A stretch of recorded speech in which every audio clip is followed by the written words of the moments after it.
Here's how to get uBlock login on Chrome. So the first thing that you need to do is go to your Safari, Google, or Chrome and search for github.com uBlock tags.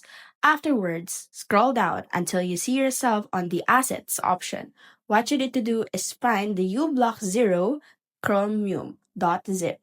Afterwards, download that and you will be redirected on the page where you will see it on the download device or download options of your desktop. Click on that. Afterwards, go back to your Chrome and go to the settings, click extension and click the manage extension. Afterwards, you will be redirected on this page.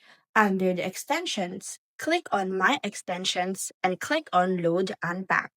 After clicking Load and Pack, you will be redirected on the page where you will see there the select the extension directory. Go to your personal drive, click Downloads, and click uBlock Chromium. And then you have it.